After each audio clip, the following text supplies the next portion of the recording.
제5장.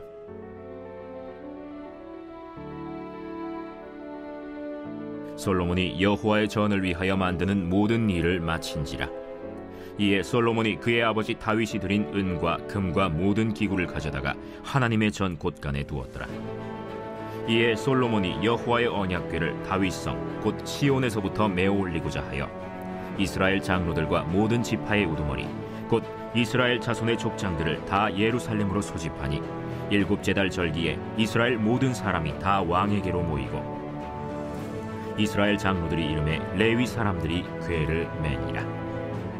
궤와 회막과 장막 안에 모든 거룩한 기구를 메고 올라가되 레위인 제사장들이 그것들을 메고 올라가매 솔로몬 왕과 그 앞에 모인 모든 이스라엘 회중이 궤 앞에서 양과 소로 제사를 드렸으니 그 수가 많아 기록할 수도 없고 셀 수도 없었더라. 제사장들이 여호와의 언약궤를 그 처소로 메어 드렸으니 곧 본전 지성소 그룹들의 날개 아래라. 그룹들이 궤 처소 위에서 날개를 펴서 궤와 그 채를 덮었는데 그 채가 길어서 궤에서 나오므로 그 끝이 본전 앞에서 보이나 밖에서는 보이지 아니하며 그 궤가 오늘까지 그곳에 있으며 궤 안에는 두 돌판 외에 아무것도 없으니 이것은 이스라엘 자손이 애굽에서 나온 후 여호와께서 그들과 언약을 세우실 때에 모세가 호렙에서 그 안에 넣은 것이더라. 이때에는 제사장들이 그 반열대로 하지 아니하고 스스로 정결하게 하고 성소에 있다가 나오매 노래하는 레위 사람 아삽과 헤만과 여두둔과 그의 아들들과 형제들이 다 세마포를 입고 제단 동쪽에 서서 제금과 비파와 수금을 잡고 또 나팔 부는 제사장 120명이 함께 서 있다가 나팔 부는 자와 노래하는 자들이 일제히 소리를 내어 여호와를 찬송하며 감사하는데 나팔 불고 제금 치고 모든 악기를 울리며 소리를 높여 여호와를 찬송하여 이르되 선하시도다. 그의 자비하심이 영원히 있도다 하매 그때 여호와의 전에 구름이 가득한지라. 제사장들이 그 구름으로 말미암아 능히 서서 섬기지 못하였으니 이는 여호와의 영광이 하나님의 전에 가득함이었더라. 오늘 주신 말씀 함께 보면서 하나님의 은혜를 나누고자 합니다. 모든 일에는 처음 시작이 중요하고 또한 그 일하는 모든 과정과 마무리도 중요하다고 할 수가 있습니다. 거창하게 일을 시작해 놓고 흐릿하게 마치는 그러한 것을 가장 경계해야 되죠. 영두삼위로 끝나는 것이 실패하는 것은 매우 어렵고 또 힘들어지는 결과를 낳게 됩니다. 세상 일도 그런데 하나님의 일도 당연히 그렇습니다. 처음과 가정, 마무리까지 모두가 다 중요해요. 우리가 읽은 말씀은 솔로몬이 성전을 봉헌하는 내용으로 되어 있습니다.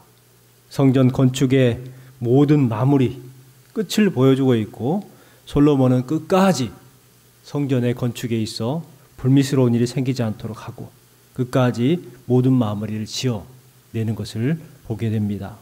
역대하 1장부터 보면 이 솔로몬은 최고의 기도를 했습니다. 또한 최고의 헌신을 했죠. 솔로몬은 모리아산 오르난의 타작마당에 하나님의 성전을 짓기를 선택을 합니다. 그것은 최고의 선택이었죠.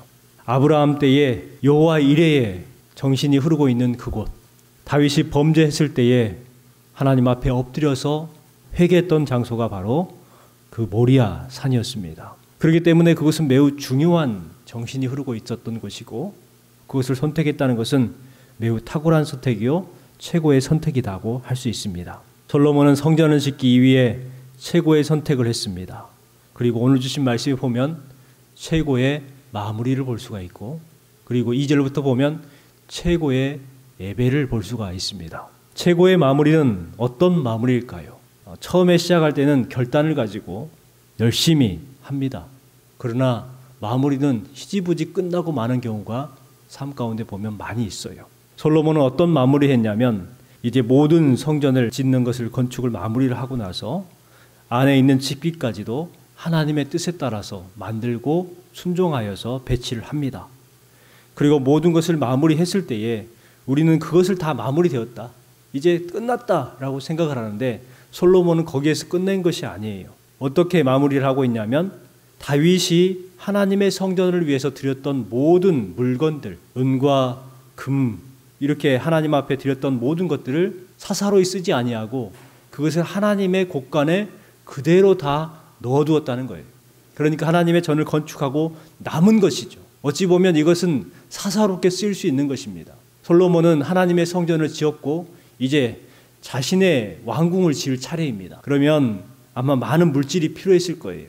그렇다면 그것을 그냥 남은 것이니까 이제 내가 이것을 사용해도 되겠지라고 안일한 마음이 생길 수 있었을 겁니다. 하지만 솔로몬은 그 물건을 사사로이 쓰지 아니하고 하나님의 곳간에 모두 다 넣어두었다 이렇게 말을 합니다. 하나님의 것을 구별한 것이죠. 내가 사사로이 쓸 수 없다는 것입니다. 솔로몬은 이와 같은 마무리까지도 완벽하게 하고 있는 것을 보게 됩니다. 아마 솔로몬이 이와 같은 행동이 없었다면 후대에 올무가 될 수 있었을 거예요. 솔로몬이 그때 성전을 짓고 나서 나머지를 다 챙겼다 이런 불미스러운 소리를 들을 수 있었을 겁니다. 솔로몬은 마지막에 최선을 다해서 하나님의 전 곳간에 그것들을 둡니다. 그리고 2절부터 보면은 최고의 예배에 대해서 이야기를 합니다. 성전을 다 건축을 했습니다. 그리고 집기를 만들었어요. 그리고 남은 모든 것들을 하나님의 곳간에 드렸습니다. 그리고 딱 한 가지가 남았죠. 무엇이 남았겠습니까? 다윗이 예루살렘으로 하나님의 법궤를 들고 왔습니다. 그리고 회막 안에 그 법궤를 넣어두었어요.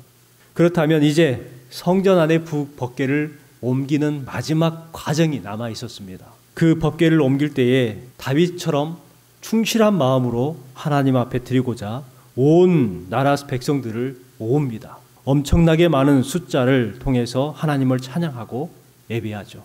많은 악기를 동원합니다. 수많은 사람들이 하나님의 법궤를 보면서 하나님을 찬양합니다. 그런데요, 한 가지 특징이 뭐냐면 궤를 옮길 때 어떻게 옮겼느냐? 하나님의 궤를 메어서 올립니다. 4절부터 보면은 계속해서 반복되고 있는 그런 문장이 있습니다. 뭐냐면 궤를 메어 올리니 라는 반복이에요. 궤를 메어서 올라가고 메고 올라가며 계속해서 메었다는 것을 강조를 합니다. 이것은 무슨 말이냐면 하나님이 원하시는 방법으로 예배하고 하나님의 원하시는 방법으로 궤를 옮겼다는 것을 알 수가 있습니다. 여러분, 우리가 최고의 예배를 드리는 방법이 뭐냐면 하나님이 원하시는 방법으로 하나님 앞에 올려드리는 것입니다. 그러면 하나님께서 기뻐하시는 예배가 되고 실패하지 않는 예배가 되는 것이죠. 우리 10절 말씀을 같이 한번 읽어보겠습니다. 궤 안에는 두 돌판 외에 아무것도 없으니 이것은 선이 애굽에서 나온 후 여호와께서 그들과 언약을 세우실 때에 모세가 호렙에서 그 안에 넣은 것이었더라. 여호와의 궤, 법궤 안에는 무엇만 있었냐면 두 돌판만 있었다 이렇게 기록을 하고 있습니다. 그런데 모세가 넣을 때 이 한 가지만 넣지는 않았었잖아요. 아론의 쌍난 지팡이와 만나 항아리 그리고 10개의 돌판 세 가지를 넣었습니다. 그런데 이것에 보면 두 돌판 외에 아무것도 없으니 라고 기록하고 있습니다. 여러분, 우리가 예배할 때에 가장 중요한 것이 이겁니다. 하나님의 말씀이죠. 우리가 다른 것을 넣어두는 것이 아니라 하나님의 말씀이 우리의 마음 가운데, 우리의 중심 가운데에 임해야 될 줄 믿습니다. 하나님의 그 두 돌판, 하나님의 십계명이 성전 안에 들어왔어요. 그럼을 통해 하나님의 임재가 그곳에 임하기 시작합니다. 법궤를 여호와의 성전에 넣고 나서 하나님을 찬양합니다.